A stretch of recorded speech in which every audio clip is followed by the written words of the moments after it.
Is it possible that Elon Musk and NASA have finally defied the laws of physics with their latest development? Perhaps they have, because NASA is on the verge of creating a near-light-speed engine that defies physics laws, a concept for an engine that can accelerate to 99% the speed of light without using any fuel. That might sound like something out of a science fiction film, but it's not. One of NASA's engineers is working on something similar, and it has the potential to defy physics.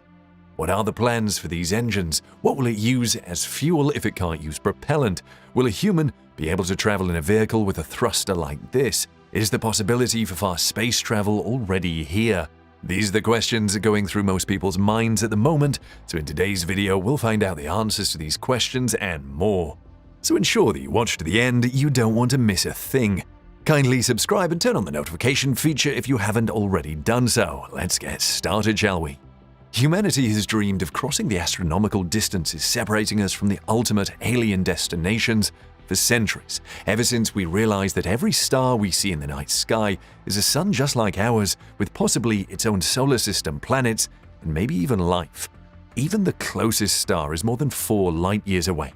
While NASA's Juno mission achieved the fastest speed a human-built spacecraft has ever traveled at, that is, at 74 kilometers per second, 46 miles per second, even at that rate, reaching the nearest star would take more than 4,000 years. We have a problem with our human drive to travel everywhere and examine everything in space. This is a significant problem. After all, it is space. It's way too big. Even if we traveled at the fastest possible speed, it would take us years to reach our nearest star.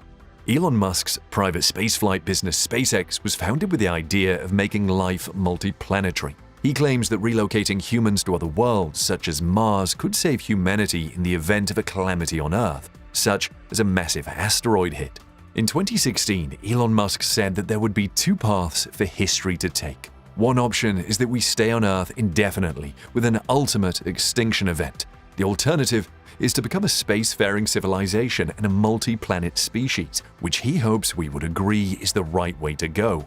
The SpaceX founder has frequently expressed his desire to develop settlements on Mars. Payments, he says, would require a significant number of people to become self-sustaining. To make this fantasy a reality, a capable automobile is needed. Still, the current limits of our technology and physical laws are the 2 limiting factors of space travel. Advances in fields such as laser sails, nuclear rather than chemical propulsion, or producing and controlling antimatter or dark matter could provide a game-changing technological breakthrough, and they appear to be close. Another human desire is to find solutions to significant problems. NASA engineer David Burns has been doing precisely that in his spare time. He claims to have built an engine that can accelerate to 99% the speed of light without fuel. He has posted it to NASA's technical report server under the name Helical Engine. It works on paper by exploiting how mass may change at relativistic speeds, which are close to the speed of light in a vacuum. It hasn't been professionally reviewed yet. This story has created curiosity comparable to that seen in the early days of the EM drive, which is understandable. Yes, there have been reports that the engine may defy physics. To put things in perspective, the EM drive was NASA's initial step into the idea of really trying to develop a faster-than-light engine.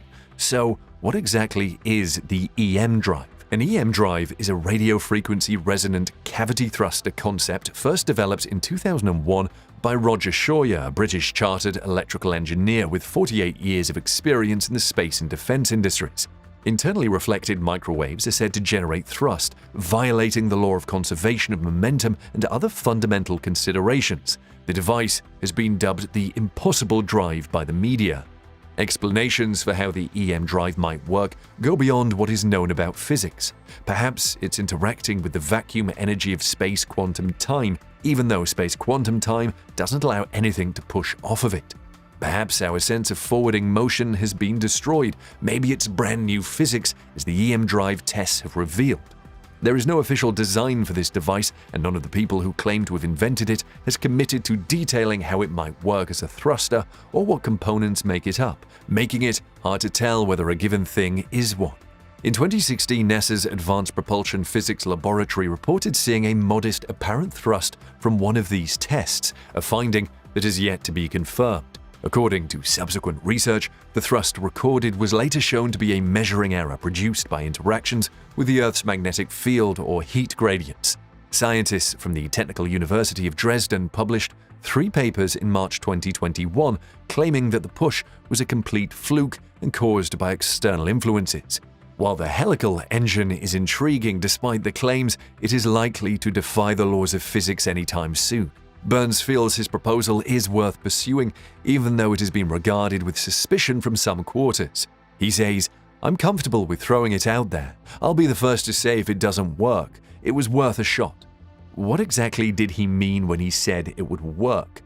As a thinking experiment, Burns depicts a box with a weight inside hung on a line and spring at either end, bouncing the weight back and forth to emphasize his point. This would shake the entire box in a vacuum, with the importance of remaining static, similar to a GIF stabilized around the weight. The box would squirm in the same place overall. However, if the weight's mass grew in only one direction, it would provide a stronger push in that direction, resulting in thrust. What do physics rules have to say about this? This should not be conceivable according to the notion of momentum conservation, which asserts that a system's momentum remains constant without any external forces. According to Einstein's particular relativity theory, objects gain mass as they approach the speed of light, which must be considered in particle accelerators. In actuality, a simple version of Burns' notion would replace the ring with a circular particle accelerator in which ions are rapidly accelerated to relativistic speeds during one stroke and deaccelerated during the other. However, Burns believes that instead of using the box and rod, the particle accelerator should be used for both lateral and circular motion, in which case the accelerator should be formed like a helix. There is, however, a relativity error in this case. According to special relativity, objects gain mass as their speed approaches that of light. If the weight is replaced with ions and the box is replaced with a loop, the ions may be able to flow faster at one end and slower at the other. In contrast, Burns' drive isn't a single closed loop. It's termed a helical engine because it's helical, similar to a stretched-out spring. The engine accelerates ions in a circle to relativistic speeds before varying their velocity to change their mass somewhat. The engine then produces thrust by moving ions back and forth along the travel direction. Burns added, "Other than ions traveling in a vacuum line trapped inside electric and magnetic fields, the engine has no moving parts," he noted. According to New Scientist, the volute chamber would need to be very large. It is 200 meters long, about 656 feet, and 12 meters in diameter, roughly 40 feet. To produce 1 newton of thrust, 165 megawatts of energy would be required.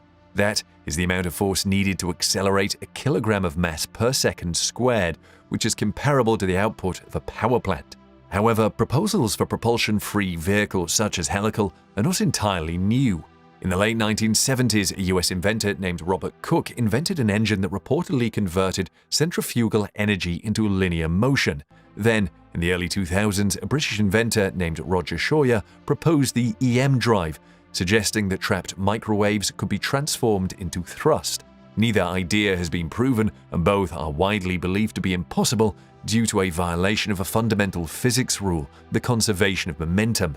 Physicists at the Technical University of Dresden, who tested the EM drive, say the helical engine will most likely suffer from the same issue. To my knowledge, no inertial propulsion system has ever worked in a friction-free environment, one of them claims. Unlike the others, this machine uses special relativity which confuses the image, he explains, but unfortunately there is always action-reaction. Burns maintains, however, that the majority of the energy lost by the accelerator through heat and radiation can be captured. He also proposes methods for preserving momentum, such as the spin of propelled ions. "I'm well aware that it has the potential to be right up there with EM drive and cold fusion," he admits. However, you must expect to be humiliated. It's pretty challenging to come up with anything unique and functional. As you can see, science remains a bit shaky. This is most likely where we inform you that your skepticism is well-founded, but don't be fooled. Given how quickly aeronautical technology is progressing, we shouldn't be astonished if a faster-than-light capable engine appears in the future. But once that happens, all of our science fiction fantasies will be well on their way to becoming science truth. What are your thoughts on Elon Musk and NASA's near light speed engine that defies physics laws? We'd like to know in the comments section below. Thank you for watching. Stay tuned for more engaging videos.